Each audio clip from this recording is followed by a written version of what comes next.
Okay, good afternoon and welcome to Table Talk on 802 Scoop, located at 185 North Main Street here in Barrie. It's a beautiful day.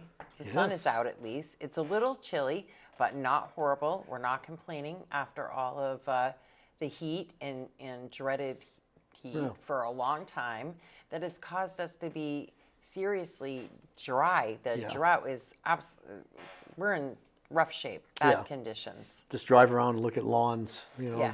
They're brown. City Hall Park is really brown. It's terrible. Yeah. And we hopefully, they say that we're going to get rain tomorrow. And Woohoo. I certainly hope so because we desperately need it. The lake levels, I can't remember what they said, but haven't been this low in Yeah. decades. Yeah, Lake Champlain, I think, was its lowest. Yep. Yeah. So hopefully that comes up soon. Get that taken care of. I mean, we're knocking on September's door now. Yes, we are. Yes, we are. Ugh. Just a thought. I know. It seems to be going so quick. I know.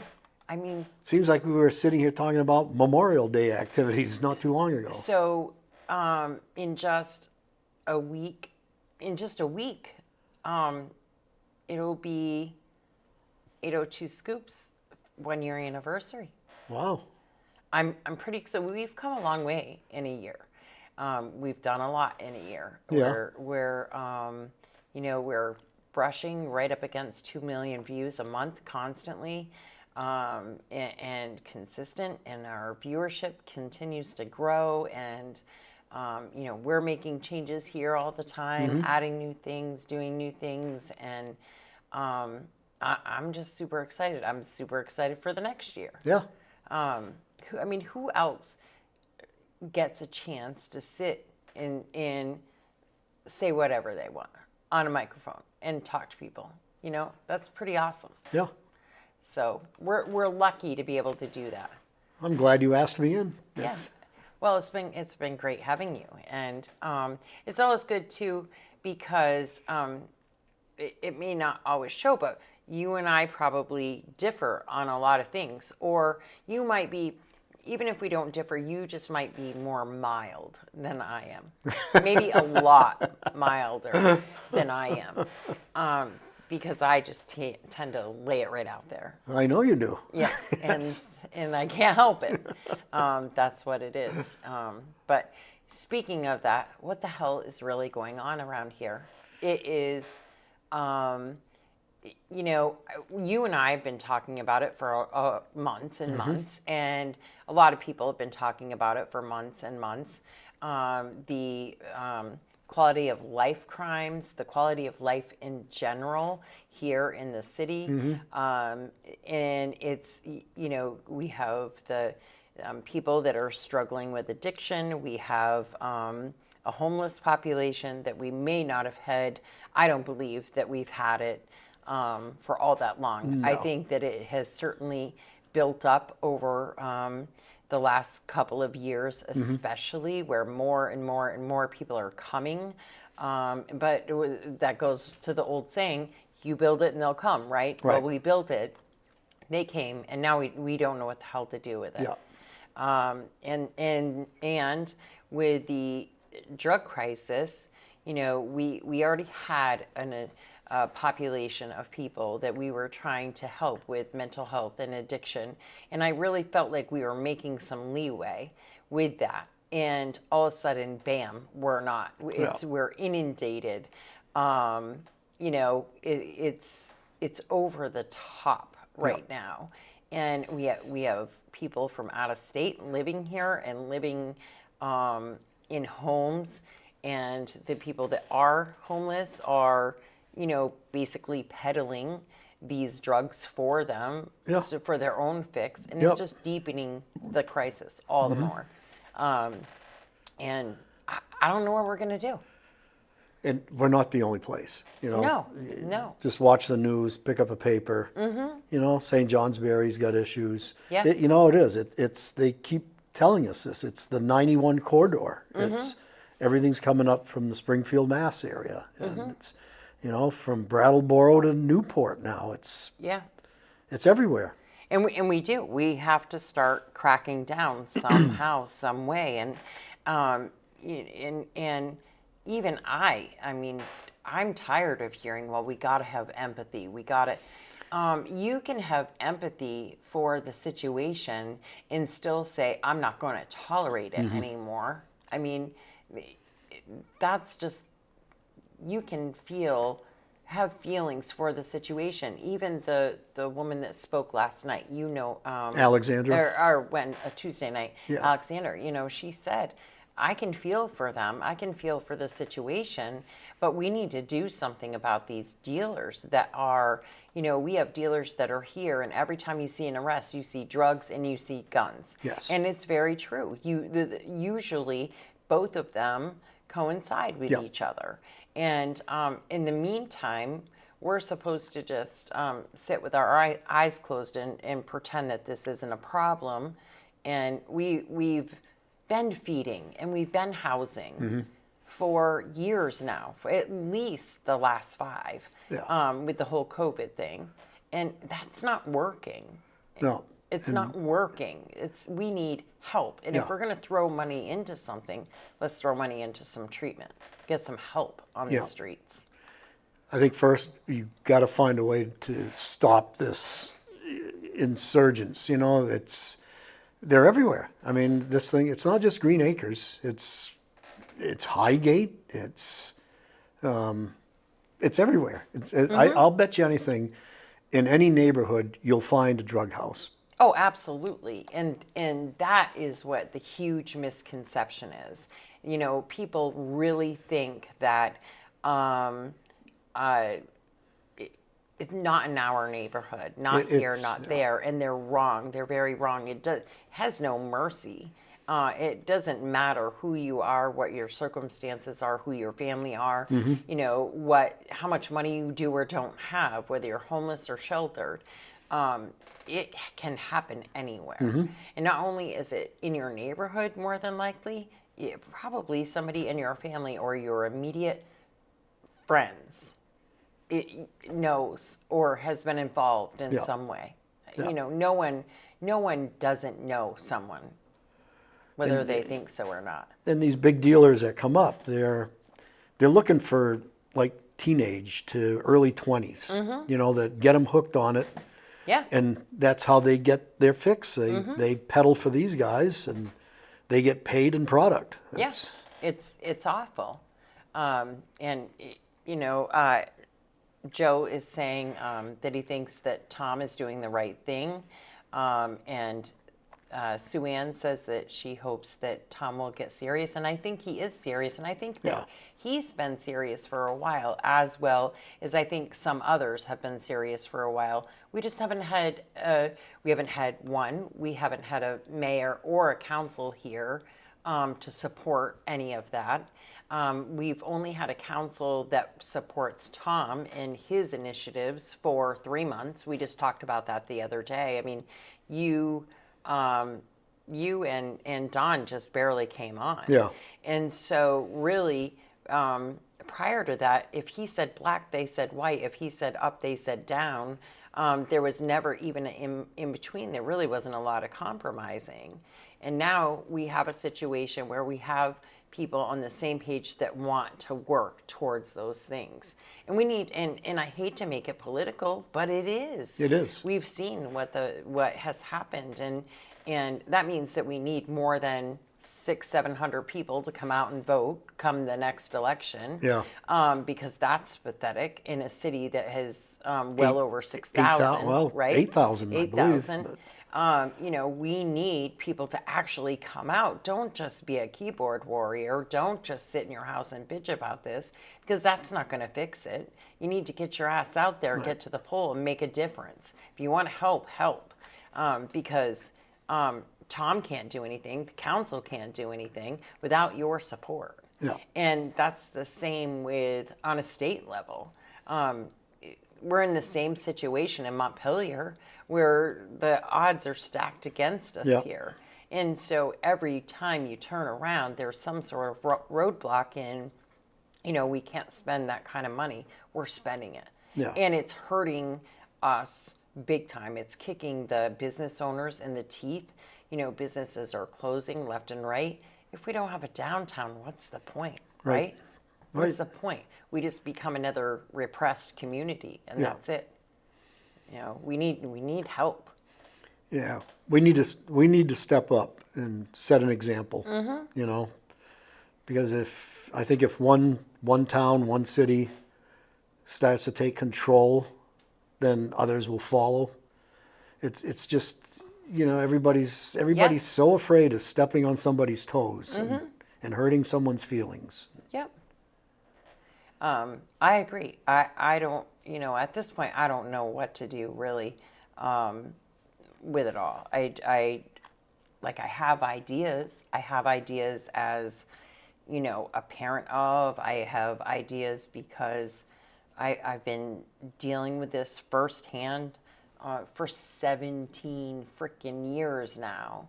And I know what's not going to work. Yeah. And if 14-day rehab is not going to work, especially if the people that go to rehab come right back out into the same situation.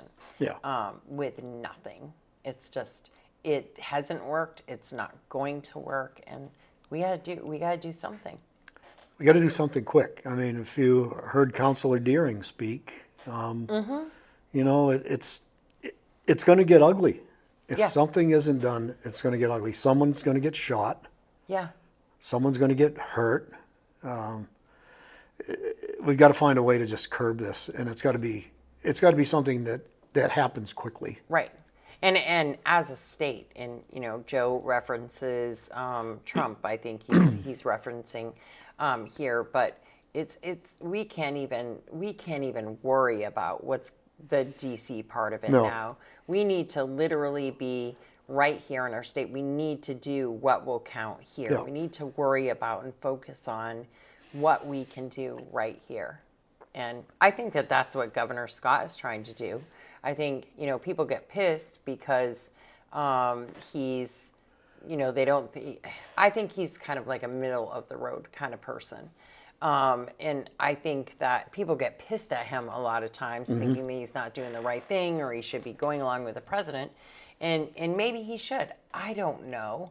But what I do know is that he's focusing on here, what he can control right now. Yeah. And I give kudos to him for doing that, because I think that's the only way we're going to move forward. I saw something this morning over in New Hampshire. There was a huge bust over in New Hampshire, 20 plus people arrested. And that's what we need. Yes. We need a major bust. And I remember busts like that happening around here. They had like Operation Barry something. That was like the first year Bombardier was here. They had that one. They had another one, I don't know, probably 5 years ago. I remember watching Randy Tucker run down Summer Street with one of them Rams to bust doors open. And Yeah. they hit some buildings down on Summer Street. That's the only way you're going to clean it up. Yeah. You and have we to go are in after 'em. a shitty situation where we're short-staffed in every department. that's in the other every thing. town is short-staffed, Yeah. and it's something that happens. It has to be a coordination between several different departments, the sheriff's department, state police, to different towns, because you can't send 2 officers to do something like Right. that. That's not going to work for just the evidence alone. And we see what happens. I mean, we just saw. With the case up in Green Acres, where there was no charge due to lack of evidence. Yeah. Well, what about the fact that that person was there to sell drugs and they took all those drugs out of there, and it wasn't the first time? It looked like evidence to me. But I guess when you're in an apartment like that, everybody can say, wasn't mine. Right. I didn't know it was here. Yeah. And it's a real shitty situation all the way around for sure. And I just hope that we can do something. Maybe we need to use the National Guard here in Vermont. Maybe we need to say, hey, we need help busting down this situation. Never mind sending our National Guard to DC. How about we call on them to help us right here in our own communities, because we're getting our asses kicked. I don't know. Well, it might come to that. Yeah, It just might come to that. and it may have to. It's, you know, Michael Booton says could take money not used due to the police force missing 5 people and pay for Vermont State Police in Washington County to Sheriff's Department to help patrol. And then Michael Enright says Michelle Donnelly must be voted out to start in 2026.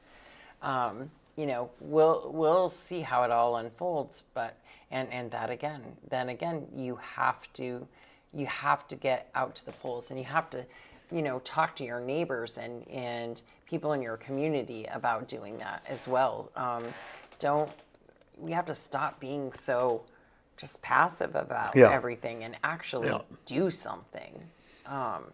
Yeah, because we know now catch and release doesn't work. No, it's definitely not working. No. Catch and release is definitely not working. And if we were, you know, if there was something where we had some clear cut programming, and even so somebody, let's just say somebody went in and they went to Valley Vista and they were there 21 to 30 days.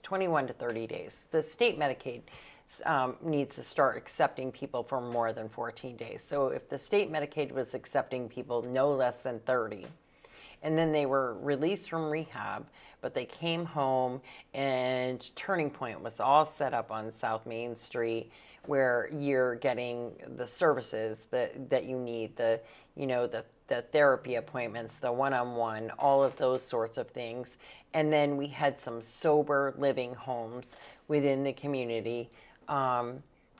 It can make a huge difference. Is it going to cost money? Yes. Yeah. But we're spending a fortune already Yep. on nothing, and we're getting nothing done except people are dying left and right, and or overdosing like crazy. Look at the woman the other day who overdosed while she was driving.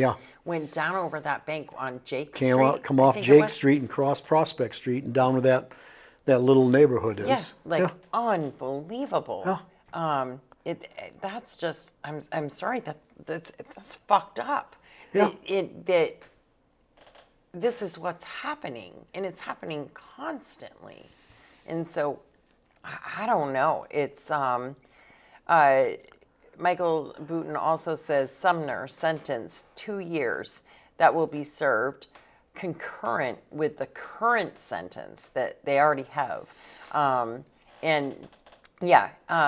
Sumner Goodell, he'll probably not get much time at all. Yep. He'll probably not serve much more at all. Yeah, and see that concurrent sentence bullshit. That should be. It's a new charge. You start all over again. If you're getting 2 years, you're getting 2 years on top of the one you've already served. Yep. So, and Victor Malgrave says, why do we need specialized treatment centers if you show up with Narcan at the ER or are around drugs? 2 options. 1, jail and sealed case, or 2, jail and public case. 90 days, no drugs, cheap recovery. Not true. There's so many drugs in jail, it's not funny. And we know this. We know that people can get drugs in jail. And we also know that many people in jail are treated with Suboxone or methadone or other like treatments, and then it's like a lifelong treatment. They're not getting help, and so the same thing, they're not getting any sort of help when they're in jail, and then they're coming out and they're coming back to the same situation, and they're still addicted because they've been getting methadone and Suboxone and whatever during the jail stay. It's not working. That's what they're doing now. Even if I don't care if you spend 120 days in jail and come out. If you come out to the same place in the same environment with no place to go, no counseling, no, most of the time it's people, place, and things. And if you're thrown right back into your same environment, you're going to repeat. That's why we see the revolving door. If you don't fix or change anything that you're doing right now, then it's not going to change. Right. It's the way it is. And so And it probably costs way more to house people in jail than it does to, have them go to a treatment center. I think a 90-day minimum Yeah. should be a treatment center myself. I think 90-day minimum.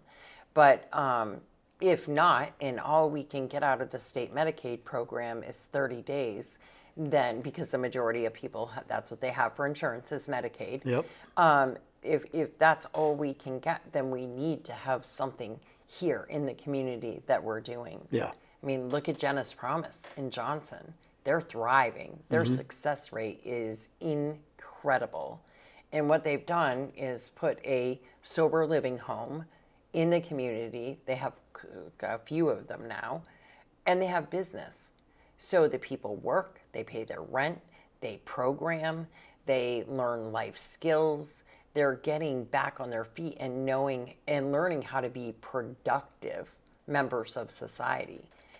Because let's face it, the majority of them, the only thing that they know or have learned is how to hustle. They're all very good at hustling. Oh, yeah. But they have very little skill otherwise. Yeah. And then there are some that have a ton of skill, super intelligent. My son can build just about anything. He's very smart. But he's not applying any of it. Do I think that he could and would? Absolutely. And finally, that's where he's at, knock on wood, quickly, because it doesn't happen that easy and overnight. It definitely takes a lot of work. So we'll see. Jason Batchelder says the state's attorney and attorney general for Washington County Criminal Court also need to start handing out more strict punishment. And Jason is somebody that we're actually going to be talking to pretty soon on the podcast. He's going to come in and be a guest and have a conversation with me. He is somebody who has struggled. He is somebody who has gone through the treatment court program and actually graduated from that program and is 3 years. Congratulations and good. I'm so proud to say that for him. 3 years. He's got 3 years under his belt, and he's got a lot of knowledge and a lot to say about all of this. And I think he could be a big help, right? Talking to people like him that know, and he knows as a dealer, he knows as an addict, and he knows as someone who was struggling and fighting like hell to be well. And so we'll be talking to him and some others soon. But yeah. So that's just the tip of the iceberg around here. Yeah. Then we have the outright vagrancy. Almost 3 years, he said. So, because every day counts, every minute, every hour, all that. But we have some vagrancy to talk about as well. We have some shit going on that is maybe outside of the scope of people struggling with addiction. I posted the pictures last night of the Youth Triumphant Memorial in City Hall Park. And thank God for Vinnie Calcani. And as he says, amazing cleaning products from Miles Supply. Because it was a mess. And it could have been, it could have altered that statue for always. It could have stained it. He did a really good job and it looks amazing. But what the hell? What was the point of that? Just being a jackass, basically. It really is.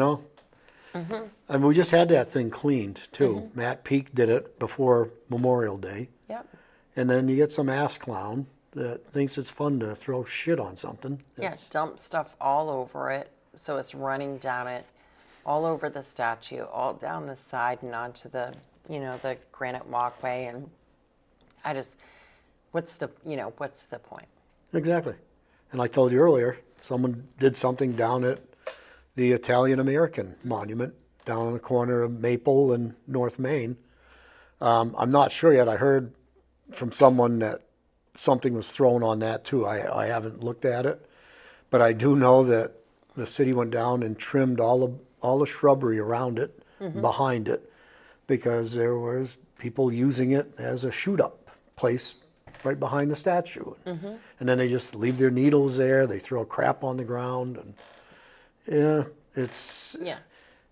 don't deface monuments for Christ's sakes. No, and it's, yeah, I mean, these are to memorialize someone's life. They're a piece of the history here, and they mean a lot to a lot of people. And it's just gross. Yeah. It's absolutely gross.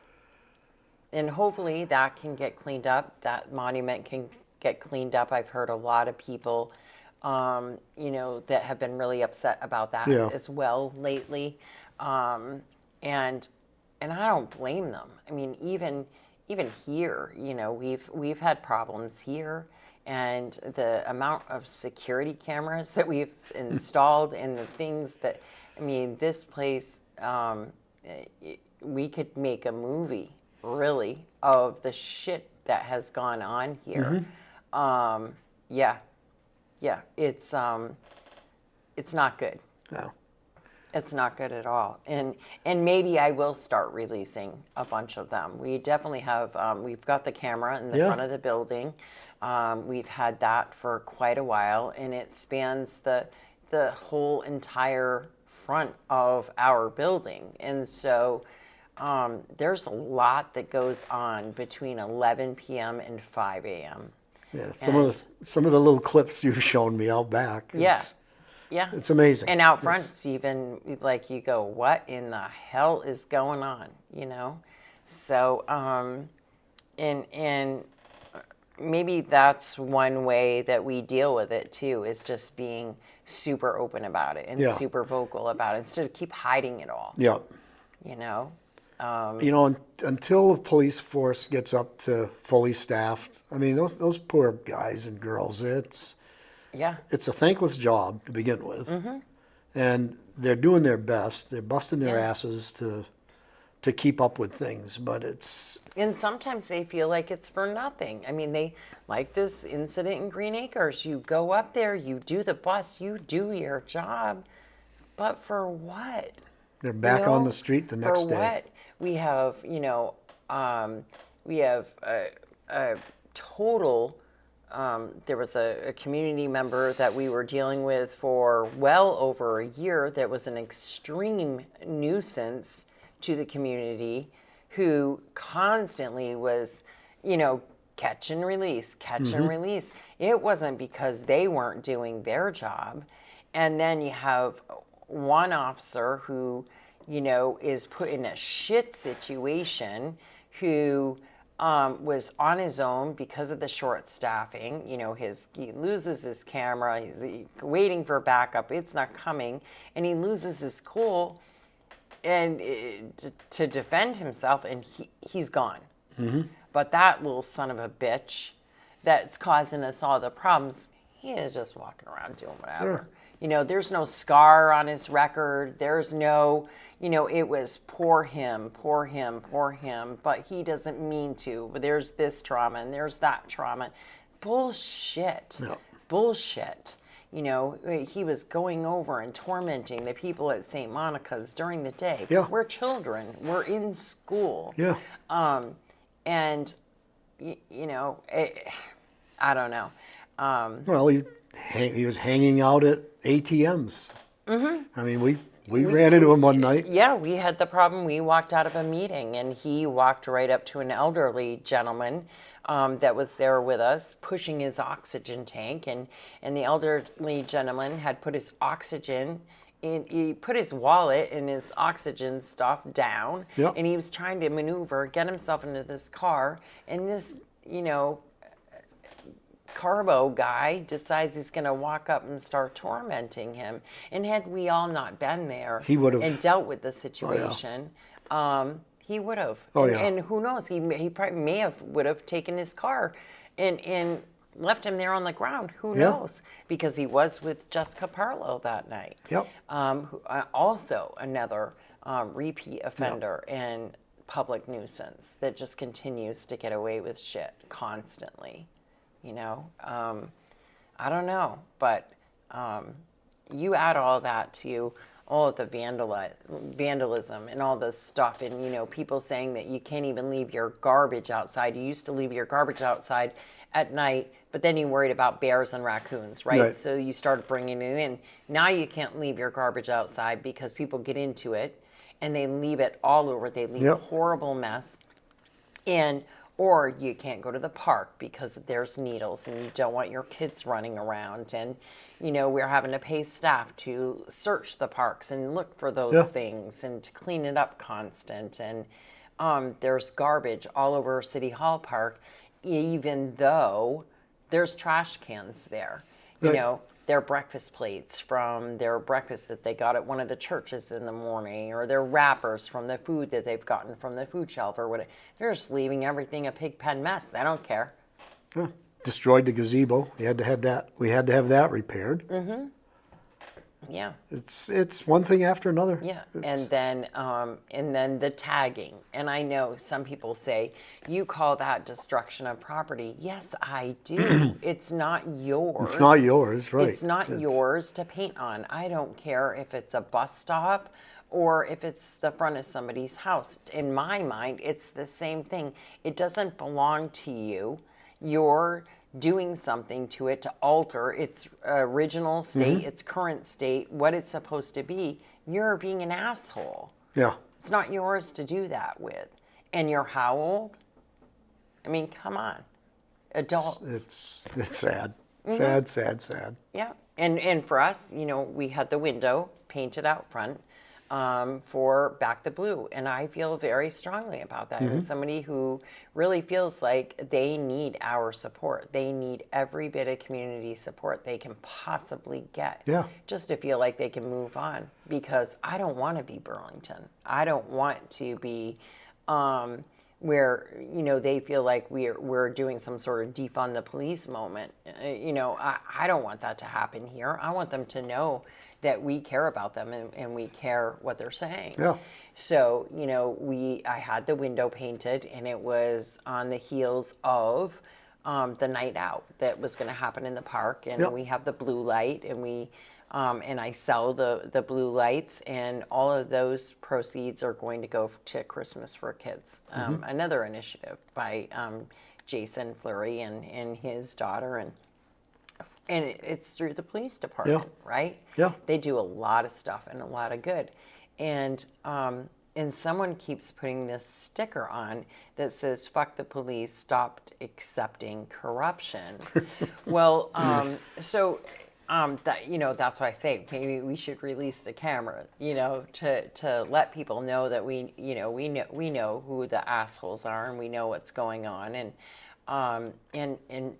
maybe I should press charges. It's destruction of property, right? Yeah. But what would it do any good? Get a little slap on the wrist for a little vandalism. Is anybody going to do anything about it? Because painting the window wasn't free by any means, and nor should it be. That young lady Kenzie works hard, and she does a great job, and you're destroying property. Yeah. And you can say, it's just a sticker, big deal. It doesn't matter. When you take it off, it takes the paint off. It doesn't matter. It doesn't belong to you. Keep your fucking hands off it, it's not yours. What gives you the right to go around and destroy other people's property? Mm-hmm. Yeah. Michael Booton says, there's a big trash bag down by the river across from Beverage Baron. It has been there for a month. I will say they don't go there anymore. I wonder if the police spoke to them. Possible, maybe, or the last time it flooded, or maybe one of the residents that was staying there kind of full time,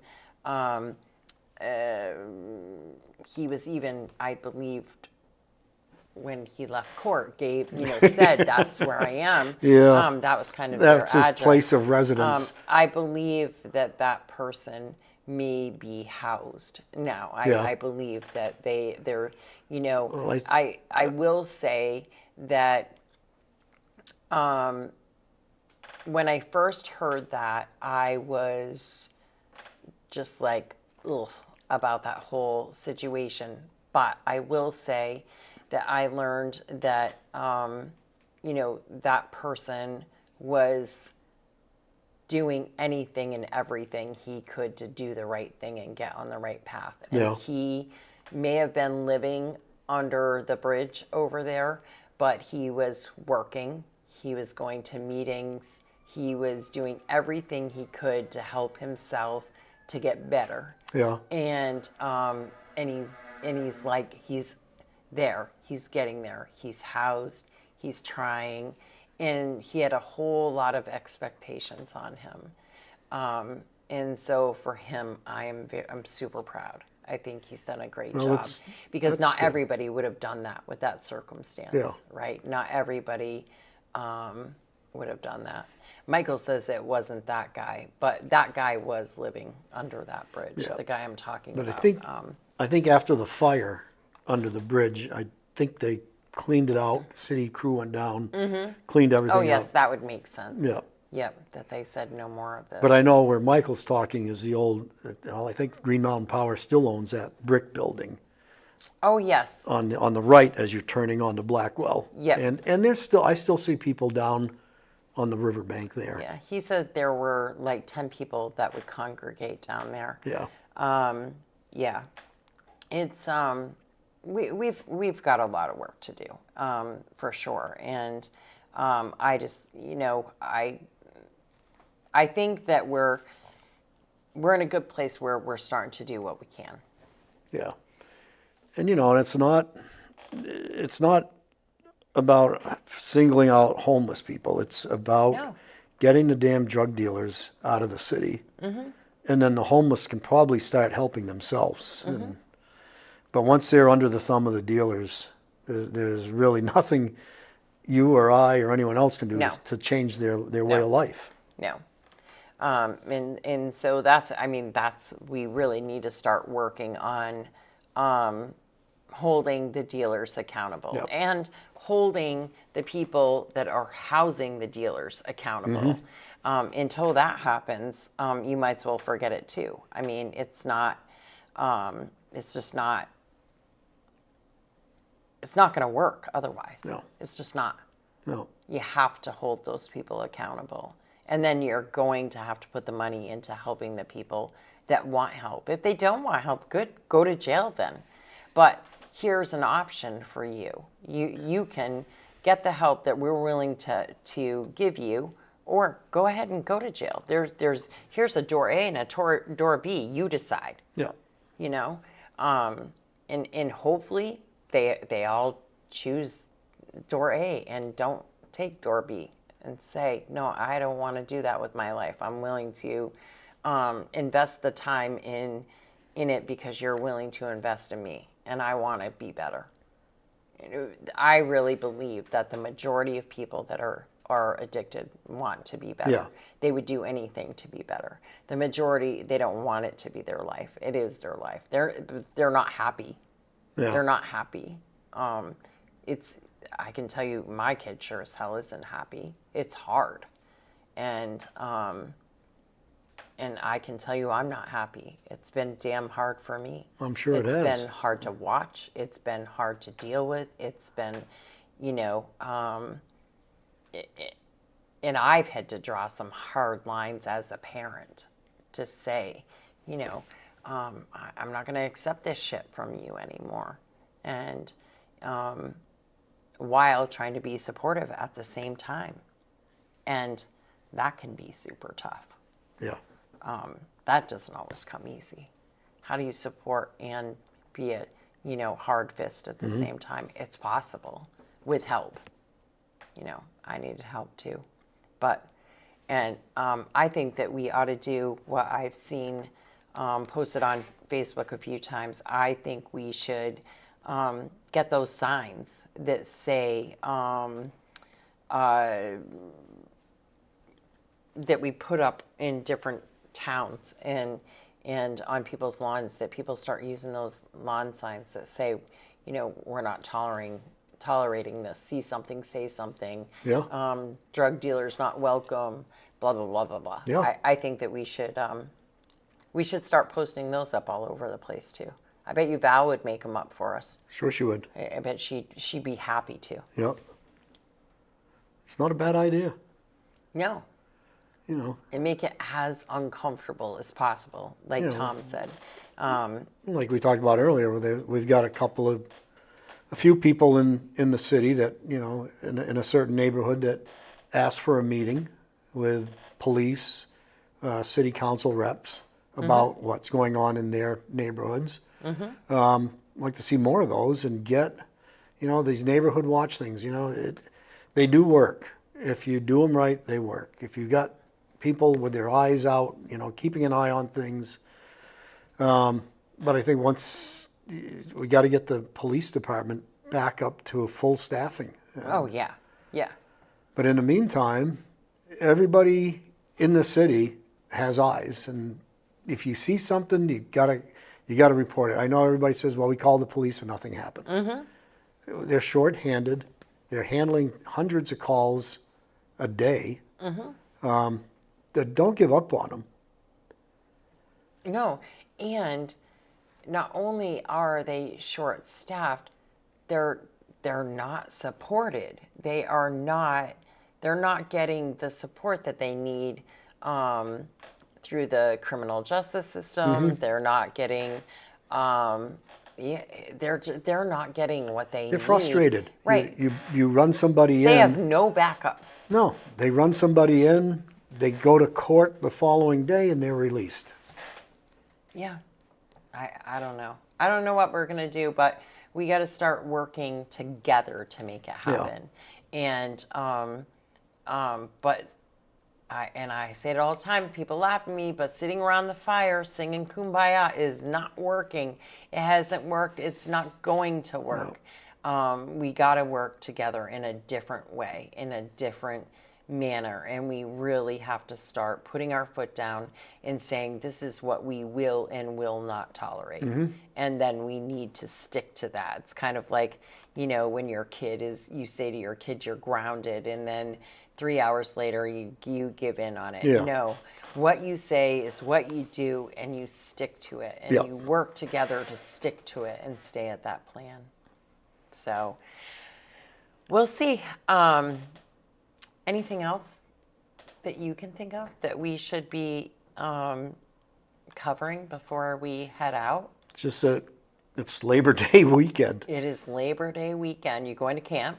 Yeah, I'll go to camp. Yep, you'll go to camp. Yeah. I know that, of course, tonight at Thunder Road is the Run What You Brung night. So that's always a big... You bringing your Toyota out? That thing would actually kick some ass. It's got a lot of... It always blows my mind how much Oh, you should know. has. You're the one that's always coming in here on one wheel. I know. Don't tell my secrets.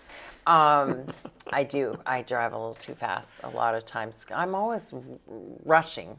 But Run What You Bring, and then this weekend on Sunday, there's a race too. The Labor Day Classic happens every year. So weather permitting. And then, of course, on a Sunday also is the Overdose Awareness Vigil at City Hall Park. And I invite you all to come out. It's actually... It will give just one more vision of the picture. It's one more piece to the picture, to the puzzle, one more piece. And in saying that, a lot of the people that will memorialize by lighting a candle and reading their name, it's the only way they get memorialized. They, you know, the funds aren't there to have funerals a lot of the time. Yeah. And sometimes there's not even an obituary. They pass, their family knows, and they have their ashes, and that's it. Yeah. And so it means a lot to a lot of people, and even me. And a lot of work went into making it happen. And I hope you all join us. We'll be at City Hall Park, 5:30. We'll be there until 7:30, 8 o'clock. If you have a name that you want to add to the list, reach out and let me know. We'll get that done, or you can also contact somebody over at Turning Point Center. And this is being done by the Turning Point Center, and I just happen to be helping. will provide the sound and the music and the microphone, and I will be reading some names. There's some people guest speaking. My son will be one of them, and a tree lighting. So a lot happening, but also time to talk to each other, to express ideas with each other, and then to learn about Narcan, how to use it, what the kits are that they do, harm reduction kits. What are those? What does that really mean? No, it does not mean that they're giving you needles, and that is not what a harm reduction kit is at all. And a lot of people don't understand that and don't really know. So, but yeah. So that's all I can think of. I hope that people come out, and I hope that everybody has a safe and enjoyable Labor Day weekend, and I hope it rains like hell tomorrow. The farmers need it. Well, they do. Yeah, the river in front of my son's farm is total just rocks and dirt. That's it. There's no water in it. And he's an organic farm. Cows eat the grass, and that's it. It's like Gunner Brook's only like a few inches deep right now. He's having to pay to buy hay right now. And in the summer, you don't usually do that. That's a winter expense, not a summer expense. And when it's like this, milk production and stuff goes down. It's a tough time for farmers of any kind right now, for sure. Summer's not the time to be buying feed. It's time to be bulking up your money so that you can afford feed all winter, right? It's been a strange year. It definitely has. The spring was, we've had snow late. We had a lot of rain early in the spring. Then all of a sudden, boom, everything went dry. Yeah, nothing. And a lot of wildfires out west. And today is the anniversary of Hurricane Irene. Is it? And I actually posted about that this morning because WCAX always does in the morning now, this day, on this day, this many years ago. So on this day in 2011, we actually, 6 people died during that whole event, throughout, mostly in the southern part of the state. Or the majority of them were in the southern part of the state, Rutland, Ludlow, places like that. So,